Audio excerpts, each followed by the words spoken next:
Tapi katanya ibu Nabi kafir, ayah Nabi kafir. Hebat pula ibumu daripada ibu Nabi. Ibumu muslim, ibu Nabi kafir. Kurang ajar. Saya tak suka paham-paham itu. Nah, ibu Nabi muslim, ayah Nabi muslim di surga pasti. Titik. Berani mereka membuat di YouTube, di ceramah. Ibu Nabi kafir. Kafir Siti Aminah. Siapa lagi yang lebih baik daripada Aminah wanita ini kalau dia kafir? Melahirkan Sayyidul Wujud, Imamul Anbiya wal Mursalin. Berani mereka menuduh. Kurang ajar. Assalamualaikum warahmatullahi wabarakatuh.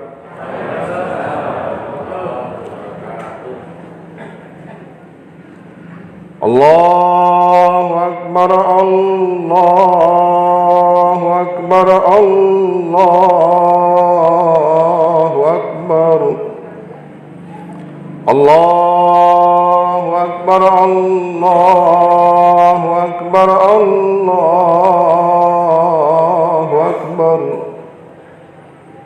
Allahu Akbar, Allahu Akbar, Allahu Akbar, Allahu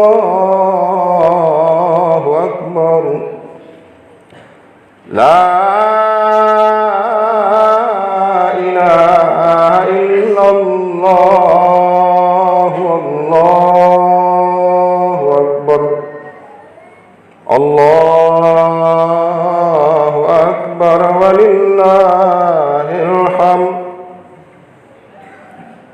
Alhamdulillahi Rabbil Alamin. Asyhadu an la ilaha illallah, asyhadu anna Muhammadar Rasulullah. Allahumma salli wa sallim ala Sayyidina Muhammad wa ala alihi wa sahbihi wa dhurriyyati wa azwajihi wa li baitihi ajma'in. Ayuhan nas ittaqullah, ittaqullah faqad fazal muttaqun. Tazawwadu fa inna khairaz zadit taqwa. A'udzu billahi minasy syaithanir rajim. Bismillahirrahmanirrahim. Rabbana wab'ats fihim rasulan minhum yatluna 'alaihim ayatika wa yu'allimuhumul kitaba wal hikmah. Shadaqallahul azim. Jamaah Idul Adha tahun 2020, Masjid Nurul Huda, Jambak, Kabupaten Pasaman Barat, yang dimuliakan oleh Allah Subhanahu wa taala. Masjid yang cantik, megah, besar. Salah satu masjid yang terlengkap fasilitas di Pasaman Barat. Barangkali nanti akan menjadi referensi rujukan model agar masjid lain meniru fasilitas yang lengkap, dari tempat berwudu, toilet, ruangan, sirkulasi udara, dan lain-lain. Semoga semua pengurusnya masuk surga tanpa hisab. Siapa yang mengurus rumah Allah, Allah akan siapkan istana yang tidak terkira di dalam surga. Siapa yang ikut menyumbang sebesar burung, sarang burung saja, uangmu untuk karpet, seng, keramik, sebesar sarang burung balam saja, ikut uangmu 1.000, 2.000, 100 juta, Allah akan siapkan istana bagimu. Maka mereka yang berimpak hari ini dan hari-hari ke depan dan sebelumnya hampir dipastikan sudah berada di dalam surga, saudara-saudara. Hanya menunggu mati saja lagi. Tapi jangan mati dulu, perjuangan masih panjang. Indonesia masih butuh Bapak Ibu sekalian. Allahu Akbar, Allahu Akbar, walillahil hamd. Haji sekarang ini adalah haji besar, haji extraordinary, haji akbar. Sebab dua, pertama di tahun ganjil 1441 Hijriah ganjil. Yang kedua, dua khutbah pada hari raya. Nanti sholat Jumat khutbah lagi, sekarang saya khutbah lagi. Apakah masih wajib laki-laki Jumat pada dua hari raya? kalau Jumat bertepatan dengan Idul Adha Idul Fitri, pendapat terkuat masih wajib jika tidak jauh jarakmu dengan masjid. Di zaman Rasulullah, begitu mereka sholat Idul Fitri, Idul Adha, kalau hari Jumat, setelah itu pulang lama dan jauh supaya sampai lagi ke Masjid Nabawi. Masjid cuma satu. Mereka butuh di sana menyembelih kurban, mengurus, membagikan, sehingga diberi kemaafan. Tak usah Jumat kalau tidak sempat. Namun kita masjid di tengah-tengah kampung, di dekat rumah, maka ulama mengatakan tetap lebih baik Jumat walaupun sudah diberi keringanan. Insya Allah kita akan Jumat juga nanti yang laki-laki. Amin ya rabbal alamin. Kaum muslimin yang berbahagia,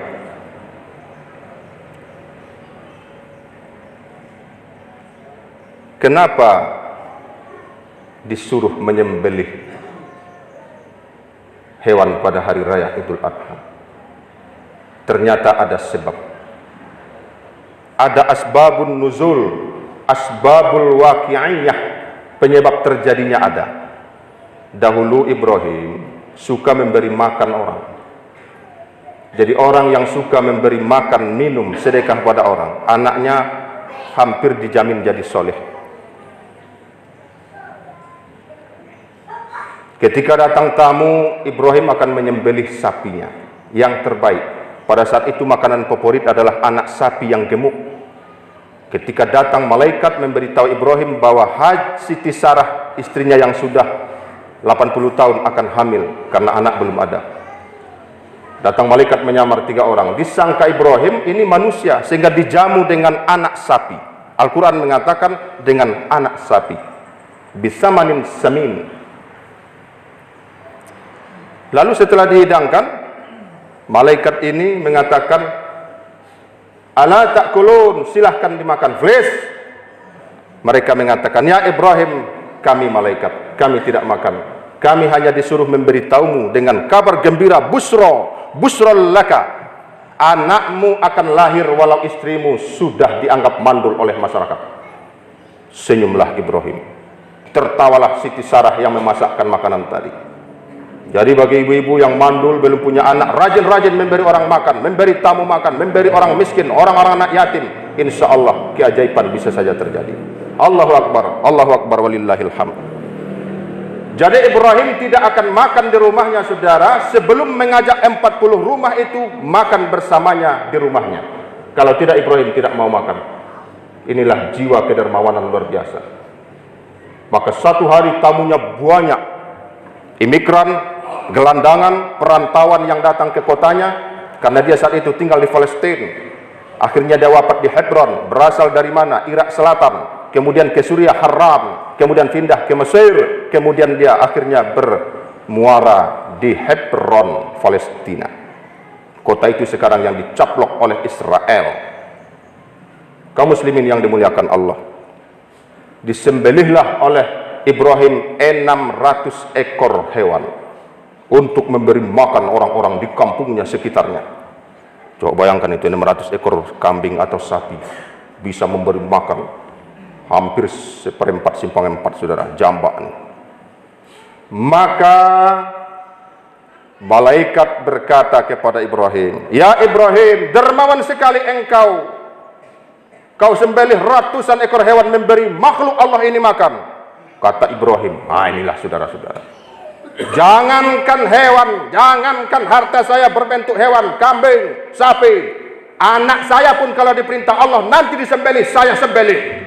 Waktu itu belum ada anaknya. Jadi kita kadang manis sekali berjanji sebelum ada. Kalau kaya mau beko, bertolonglah. Setelah dia kaya, ditolongnya kawan. Setelah Ibrahim didatangi malaikat yang tadi memberi kabar gembira bahwa anaknya akan lahir dari Siti Sarah, Hajar sudah melahirkan Ismail. Sarah terus cemburu sebagai wanita. Bawa dulu Hajar dari sini, jangan saya lihat, bawa dia. Bingunglah Ibrahim. Dulu engkau yang menyuruh saya Dinda untuk menikah, poligami. Sekarang engkau marah-marah. Gimana ini cewek? Tak mengerti aku, kata Ibrahim, kira-kira begitu. Kan tidak ada anaknya, ada pembantunya dikasih raja Mesir, namanya Hajar. Kata dia, wahai suamiku, saya tak punya anak, nikahilah pembantu kita. Ridho, tidak ada masalah dengan saya, no problem. Kata Ibrahim berkali-kali, la, no, la, indok, cukuplah cintaku bagi dirimu seorang dinda. Tapi Sarah juga mengatakan, engkau nabi, engkau intelektualnya tinggi, IQ-mu di atas 200, pintar, mubasir, laki-laki seperti kau tidak menurunkan keturunan. Nanti agen togel yang menurunkan keturunan, nanti agen ganja yang banyak anaknya. Masa engkau yang pintar, ustadz, punya agama, rajin ke masjid, tidak punya anak? Silakan punya anak, saya tak bisa, nikahilah pembantu kita. Hebat cara Sarah ini meyakinkan suaminya. Andainya ibu-ibu juga begitu pada suaminya. Allahu Akbar, Allahu Akbar, Allahu Akbar. Jamaah Idul Adha yang dimuliakan Allah, terutama bapak-bapak, ibu-ibu yang berada di luar ruangan utama, semoga pahalamu lebih banyak dari kami. Amin ya rabbal alamin. Akhirnya Siti Hajar dinikahi Ibrahim. Setelah lahir Ismail, terbakar api cemburulah ibu kita Sarah. Itu bukan kesalahan, manusiawi sekali. Sebab tampaknya Ibrahim lebih sering bersama Hajar. Dulu saya berikan kepadamu dengan niat agar cintamu lestari denganku. Bahwa anak tidak ada, biarlah dia memberi anak, tapi cintamu tetaplah untukku. Tapi tampaknya sekarang kau telah berpaling ke dermaga lain. Bawa dia dari sini, jangan saya lihat di sini. Bingunglah bapak kita Ibrahim, ibu-ibu sekalian. Stres dia. Memang banyak suami yang stres karena istri. Tapi tidak di sini, saudara-saudara.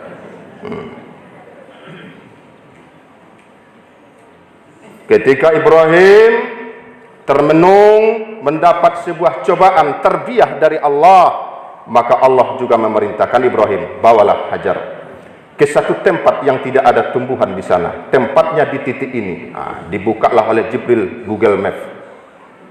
Oh, memang ada Ustaz. Oh enggak, ini kan istilah sekarang aja. Dulu mana ada Google Map? Dibawalah Hajar dengan ibu kita. Dibawalah ibu kita Hajar dengan neompung kita Ismail. Ibrahim dengan seekor unta. Rabbi inni askantu min dzurriyyati biwadin ghairi dzi zar'in inda baitikal muharram rabbana liyuqimus sholata faj'al afidatan nasi tahwi ilaihim.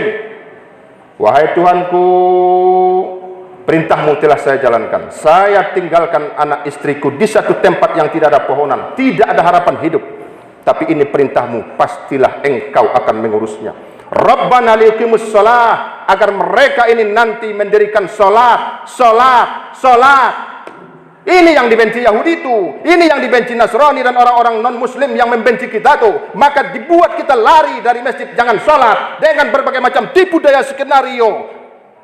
Grand skenario, invisible hand, tangan-tangan tersembunyi, global elite, saudara-saudara.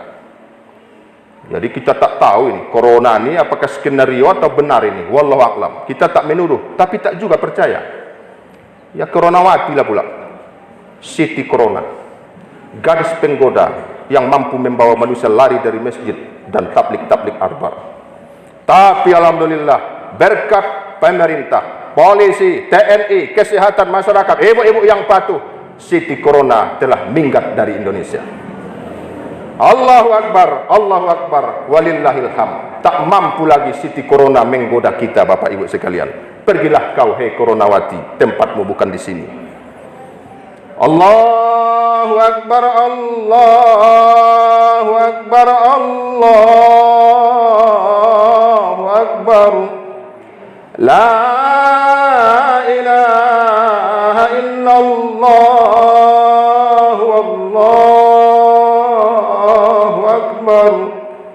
Allahu Akbar, walillahil hamd. Kaum muslimin, kaum muslimat, jamaah Idul Adha yang berbahagia. Maka dari kecemburuan seorang wanita, Ka'bah terbentuk. Maka ulama mengatakan, kenapa Ka'bah itu menjadi kiblat cemburunya seorang wanita, yaitu Siti Sarah. Kalau tidak ada cerita ini, tak akan pergi Ibrahim ke Makkah. Kalau Ibrahim dan Ismail dan Hajar tidak ke Makkah, tidak ada yang membangun Ka'bah. Kalau tidak ada Ka'bah sekarang, tidak ada kita haji. Maka haji Arafah, khutbah saya hari ini, dan kita sholat Idul Adha karena kecemburuan seorang wanita. Oh, begitu mulianya wanita, saudara-saudara. Cemburu saja menimbulkan keberkahan, apalagi cintanya. Allahu Akbar, walillahil hamd. Khairukum li ahlihi. Di hadis yang lain, khiyarukum, bukan cuma khairukum. Laki-laki terbaik, khiyarukum li ahlihi, yang paling mencintai istrinya. Maka kalau istrimu meminta baju satu salin, berikan 2 setel. Ini adalah agama moyang kita Ibrahim. Kalau dia minta beda, berikan semua peralatan komplit lipstick. Apalagi di masa-masa sekarang sulitnya. Negara boleh miskin, negara boleh mengalami defisit, tapi cintamu tidak boleh berkurang, saudara-saudara. Hidupkan cintamu menggelegar kepada anak dan istrimu. Kenapa kata Rasulullah, anta turzaku, engkau diberikan rizki, engkau berbisnis, engkau berkebun, engkau pegawai, engkau jadi pejabat, makin dipromosikan. Itu adalah karena lewat tanganmu rezeki anak dan istrimu. Wa antum turzakuna bi auladikum wa azwajikum. Kamu diberi rezeki sebab anakmu dan istrimu. Maka yang belum menikah, menikah setelah hari ini. Kalau tidak, kau tetap miskin selamanya. Allahu Akbar, walillahil hamd. Tazawwajun nikah, nikahilah wanita. Fa innahunna, mereka itu, ya'tinal mal, menjadi sebab Allah memberi harta padamu. Ini hadis sahih. Tazawwajun nisa, nikahilah wanita. Fa innahunna, fa maka inna, sesungguhnya hunna, mereka wanita, ya'tinal mal, menyebabkan engkau diberi Allah rizki yang banyak. Jangan merasa kesal bahwa kita yang azab mencari. Sebenarnya rizki mereka dititipkan lewat tangan kita, itu saja. Kalau tak yakin, ceraikan istrimu kalau tidak bangkrut kau. Kaum muslimin yang dimuliakan Allah, telantarkan anakmu, nanti kau akan stroke ujungnya, setahun-tahun, 2 tahun, akhirnya mati dalam kegamangan, mati dalam sia-sia. Saya sudah melihat puluhan orang telantarkan anak, telantarkan istri, akhirnya dia mati. Sebelum mati bertahun-tahun sakit. Kalau tidak sakit bertahun-tahun hidup bagai gelandangan, rokok pun meminta sama kawan. Masya Allah. Khiyarukum li ahli, sebaik-baik laki-laki yang paling menyayangi anak istrinya, seperti Ibrahim. Menangis Ibrahim, kau tinggalkan kami di sini suamiku, kau tinggalkan kami di satu tempat yang tidak ada tanaman, tidak ada air, bagaimana dengan putramu ini? Ibrahim tidak bicara, tidak mampu menatap mata daripada Siti Hajar. Dia berpaling. Setelah dikiranya Hajar tak melihatnya lagi, baru dibalik badannya kembali menatap ke arah anak istrinya yang ditinggalkan di samping, di dekat cikal bakal Ka'bah itu. Lalu dia berdoa,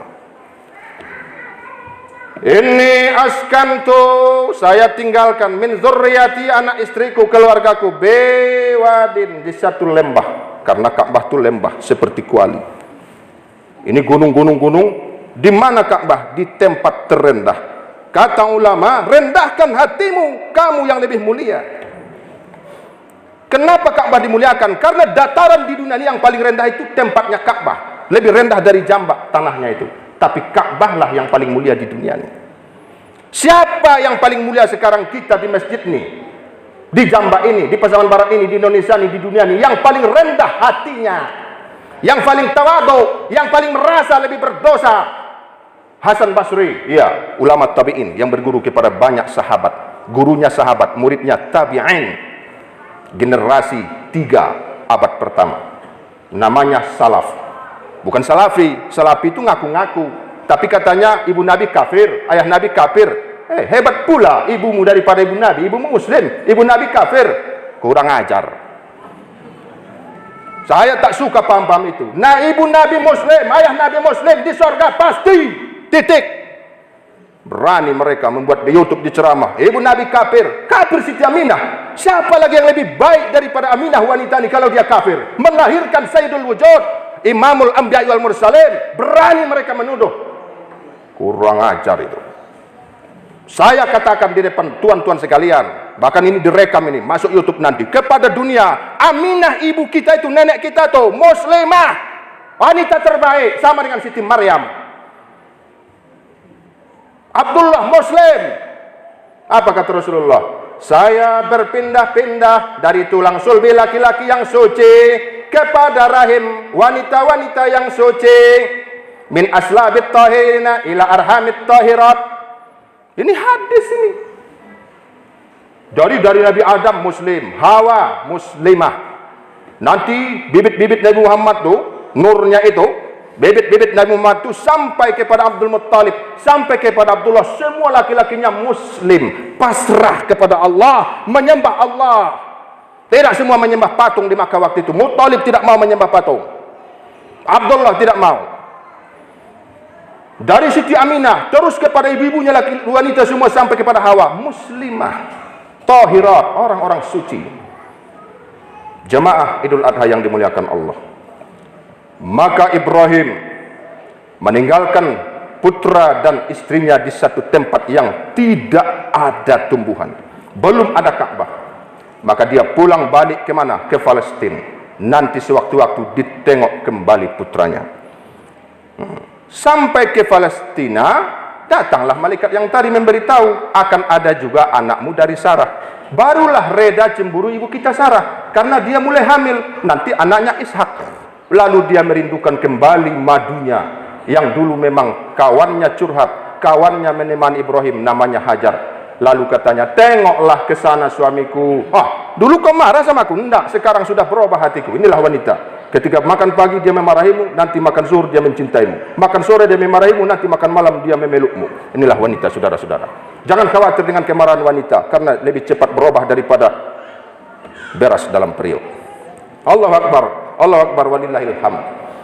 Ditengoklah oleh Ibrahim ke sana, maka sampai ke sana sudah remaja ini Ismail. Datanglah janjinya tadi yang terucapkannya ketika malaikat memujinya, menyembelih 600 ekor hewan. Bermimpilah dia, hei Ibrahim, ingat janjimu, sembelihlah anak. Bangun dia, ini dari Allah atau apa ini? Lupa dia mimpinya. Apa janji saya? Tidur lagi dia, datang lagi mimpi, sembelih anakmu Ismail, kalau memang kau mencintaiku. If you love me, kira-kira begitulah. Kalau salah maafkan sajalah, bahasa Inggrisnya tuh. Jika kau mencintaiku, sembelih anakmu yang kau cintai ini. Sudah berkali-kali, ada mengatakan 4 kali, ada mengatakan 5 kali mimpinya, ada mengatakan 3 kali. Ini dari Allah ini. Tak mungkin seorang Rasul bermimpi dari setan, tidak mungkin. Kalau kita bermimpi dari setan, dari hawa nafsu, dari imajinasi khayalan, kalau Nabi dan Rasul semua mimpinya ru'yatus shadiqah, mimpi yang benar. Kemudian saudara-saudara kaum muslimin jamaah Idul Adha yang dimuliakan Allah, Masjid Nurul Huda Jambak Pasaman Barat, rahimakumullah. Ya Ismail anakku sayang, buah hati sibiran tulang pamenan mato, datang perintah dari Allah, nak saya disuruh menyembelihmu. Marah yuka, apa pendapatmu? Faf'al ma tu'mar ya abati, ya ayahku, lakukan saja. Maka saudara-saudara, Allah hanya mentesnya. Tidak tega Allah seorang Rasul menyembelih anaknya. Maka ditukarlah ketika digoreskan bismillah, Allahu Akbar, walillahil hamd.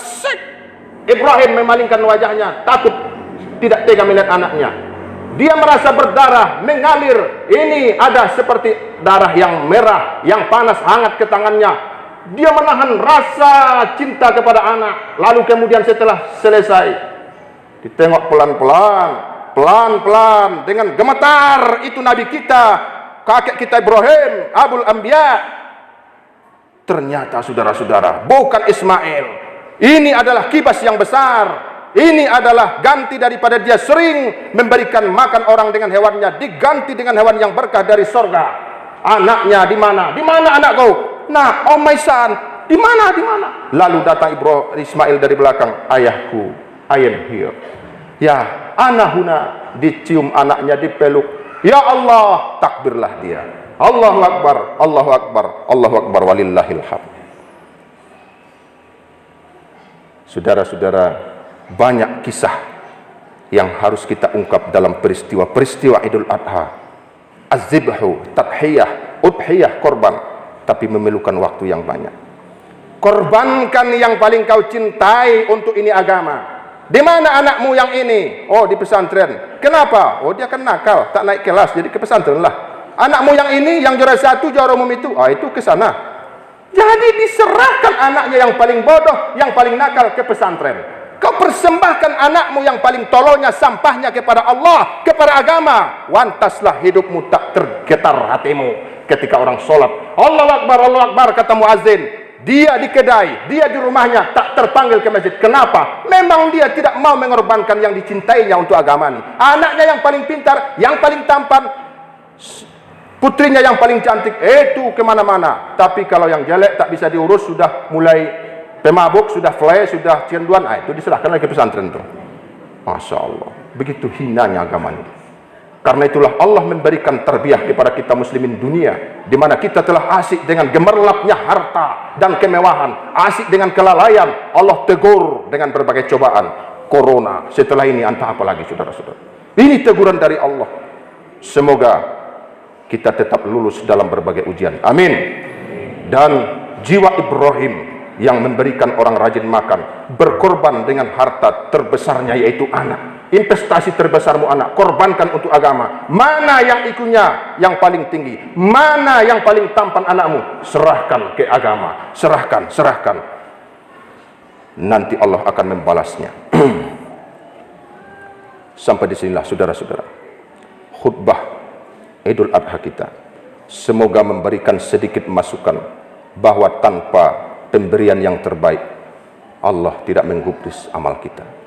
Berikanlah sedekahmu terbaik, berikanlah anakmu terbaik, berikan waktu terbaikmu. Jangan sisa-sisa waktumu mengurus daripada umat, sisa waktumu mengurus agama. Waktu pokok mulah pada agama, sisanya lah pada dunia. Wah, berat nih, memang berat, tapi surga menanti saudara-saudara. Walal akhiratu khairul laka minal ula. Akhirat itu lebih baik daripada dunia. Walaupun kau orang terkaya di dunia seperti Bill Gates, Warren Buffett, siapa lagi, tapi paling umurnya hanya 100 tahun. Setelah itu dia akan menderita selama-lamanya.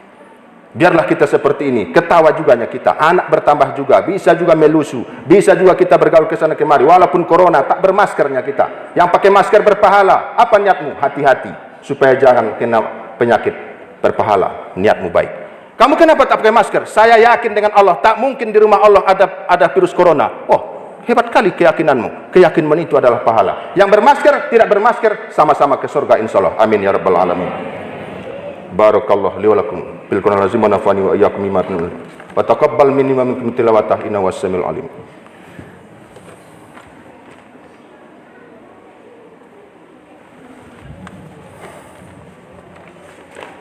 Bismillah.